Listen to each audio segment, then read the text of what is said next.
Kami dari kelompok 7 ingin menjelaskan tentang pertimbangan unsur resiko dalam investasi.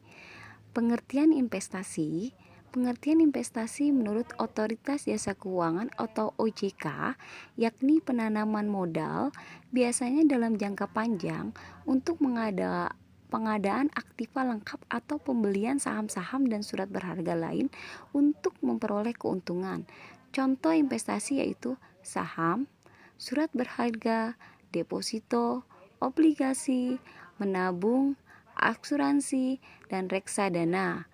Bentuk contoh investasi lainnya yakni pembelian tanah, emas, dan perhiasan hingga menjalankan bisnis. Assalamualaikum warahmatullahi wabarakatuh. Perkenalkan, saya Indolandari. Di sini saya akan menjelaskan terkait tujuan berinvestasi. Tujuan dari adanya investasi yaitu untuk mendapatkan kehidupan yang lebih layak di masa depan. Bagi seseorang yang bijaksana, mereka akan berpikir untuk bagaimana meningkatkan taraf hidupnya dari waktu ke waktu. Yang kedua, mereka akan mengurangi resiko inflasi dengan melakukan berinvestasi dalam pemilikan perusahaan atau objek lain. Seseorang dapat menghindarkan diri dari resiko penurunan nilai kekayaan akibat adanya pengaruh inflasi. Selain itu, adanya dorongan untuk menghemat pajak. Beberapa negara di dunia banyak yang melakukan kebijakan yang bersifat mendorong tumbuhnya investasi di masyarakat melalui pemberian fasilitas perpajakan pada bidang-bidang usaha tertentu. Kemudian selanjutnya, kebutuhan darurat. Tujuan dari investasi, banyak orang yang memilih investasi karena sebagai jalan aman ketika mengalami kondisi darurat. Ini terjadi karena di masa yang akan mendatang terkadang kita tidak tahu ada biaya yang harus kita keluarkan dalam jumlah besar, sementara penghasilan bulanan yang dirasakan tidak akan mencukupi jika kita mengalami biaya-biaya mendesak. Lalu kemudian selanjutnya, adanya tujuan dari investasi itu tersendiri untuk mengontrol atau mengendalikan suatu perusahaan lain. Dengan melakukan investasi pada suatu perusahaan, kita ikut terlibat dalam pengambilan keputusan dengan melalui kepemilikan sebagai ekuitas suatu perusahaan tersebut. Yang terakhir, untuk mengurangi persaingan di antara beberapa perusahaan yang sejenis dan menjaga hubungan antar perusahaan. Sekian dari saya, dilanjutkan oleh rekan saya yang lain. Terima kasih. Selanjutnya, dasar keputusan investasi. Adapun dasar keputusan investasi menurut Tandelilin tahun 2005 terdiri dari A. Return. Alasan utama orang berinvestasi adalah untuk memperoleh keuntungan. Dalam manajemen investasi, tingkat keuntungan investasi disebut sebagai return. Return adalah tingkat keuntungan yang diperoleh dari sebuah investasi. Return yang diinginkan dari sebuah investasi harus dibandingkan dengan kompensasi terhadap biaya peluang atau opportunity cost yang hilang dan resiko adanya perubahan nilai karena inflasi. Umumnya, sumber return investasi biasanya berupa yield dan capital gain. Yield adalah pendapatan yang diperoleh oleh investor secara rutin atau periodik. Capital gain adalah naik turunnya nilai investasi, umumnya instrumen investasi sekuritas, contohnya harga saham. Dalam konteks keputusan investasi, perlu dibedakan antara keuntungan yang telah terrealisasi atau realized return, yaitu return yang telah terjadi, keuntungan yang telah diperoleh investor di masa lalu di periode sebelumnya. Dengan keuntungan yang diharapkan atau expected return adalah keuntungan yang diharapkan akan didapatkan oleh investor dari sebuah investasi yang dilakukan. B. Risk. Korelasi langsung antara pengembalian dengan resiko, yaitu semakin tinggi pengembalian, semakin tinggi resiko. Oleh karena itu, investor harus menjaga tingkat resiko dengan pengembalian yang seimbang. C. The time factor. Jangka waktu adalah hal penting dari definisi investasi. Investor dapat menanamkan modalnya pada jangka pendek, jangka menengah, atau jangka panjang. Pemilihan jangka waktu investasi sebenarnya merupakan suatu hal penting yang menunjukkan ekspektasi atau harapan dari investor. Investor selalu menyeleksi jangka waktu dan pengembalian yang bisa memenuhi ekspektasi dari pertimbangan pengembalian dan resiko. Selanjutnya ada langkah-langkah proses investasi. Langkah-langkah proses investasi yaitu A. Pengetahuan tentang pengembalian dan resiko investasi. B. Mengetahui sikap investor terhadap resiko. Setiap investor harus mau menerima resiko investasi yang terkadang di dalam aset real maupun surat berharga dan dapat mengidentifikasi kombinasi pengembalian dan resiko yang dapat diterima. Dengan kata lain, sebelum menerima resiko investasi, investor harus berada pada posisi finansial yang logis dan harus siap menggunakan alasan-alasan yang masuk akal untuk proses pembuatan keputusan. C. Pengetahuan dari setiap tipe surat berharga atau aset yang tersedia untuk investasi, termasuk pengembalian yang diharapkan dan resiko yang berhubungan dengan tipe aset atau surat berharga tersebut. D.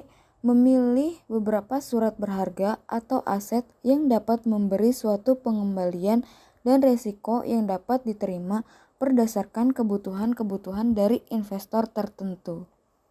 Contoh soal, ada dua usulan investasi yang mempunyai probabilitas kejadian yang berbeda-beda. Mari kita lihat dari tabel di bawah ini.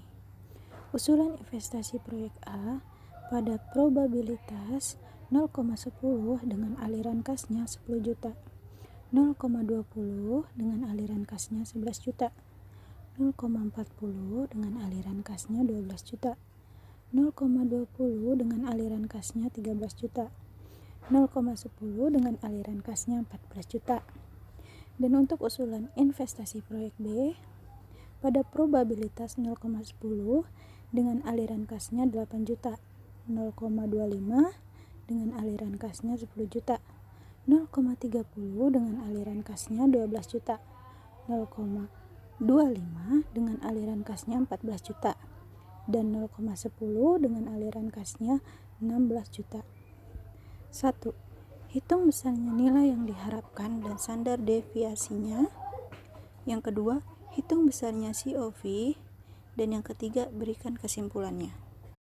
Untuk rumus pada soal deviasi standar sebagai berikut, di mana AXD sama dengan aliran kas untuk kemungkinan ke X pada periode T. PXT sama dengan probabilitas kejadian aliran kas. AT sama dengan nilai yang diharapkan dari aliran kas pada periode T. Berikut jawaban untuk soal deviasi standar. Pada proyek A, yaitu 0,10 dikali 10 juta ditambah 0,20 dikali 11 juta ditambah 0,40 dikali 12 juta ditambah 0,20 dikali 13 juta ditambah 0,10 dikali 14 juta sama dengan 12 juta. Untuk proyek B sama dengan 0,10 dikali 8 juta ditambah 0,25 dikali 10 juta ditambah 0,30 dikali 12 juta ditambah 0,25 dikali 14 juta ditambah 0,10 dikali 16 juta sama dengan 9.500.000. Standar deviasi masing-masing proyek. QE sama dengan akar kuadrat 0,10 dikali 10 juta dikurang 12 juta ditambah 0,20 dikali 11 juta dikurang 12 juta ditambah 0,40 dikali 12 juta dikurang 12 juta ditambah 0,20 dikali 13 juta dikurang 12 juta ditambah 0,10 dikali 14 juta dikurang 12 juta. Maka akar kuadrat 400 miliar ditambah 100 miliar ditambah 200 miliar ditambah 400 miliar. Maka QE akar kuadrat 1.100 miliar rupiah sama dengan 1.048.808 rupiah 8 poin.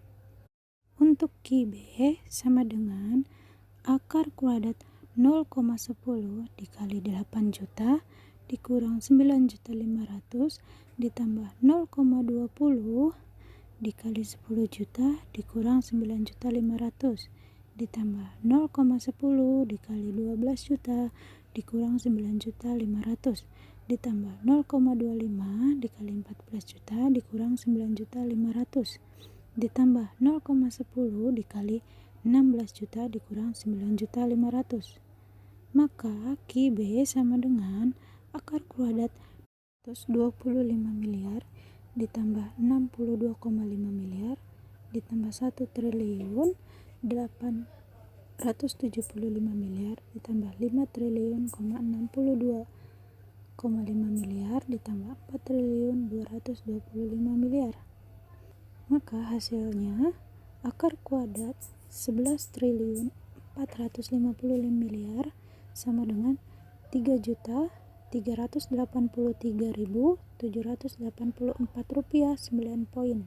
Untuk jawaban soal nomor 2, COV pada proyek A sama dengan 1.048.808 rupiah poin 8 dibagi 12 juta sama dengan 0,087.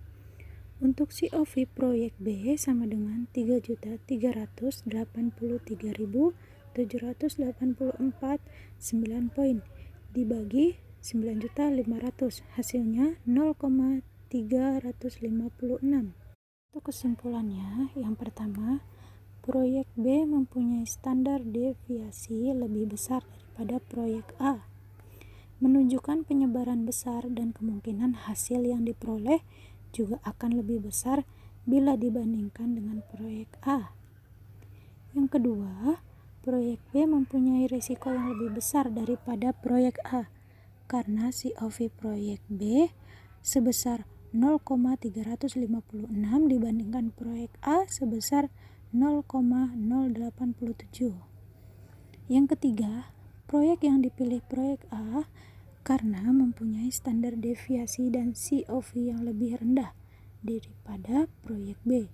Dilihat dari nilai yang diharapkan sama antara proyek A dan B.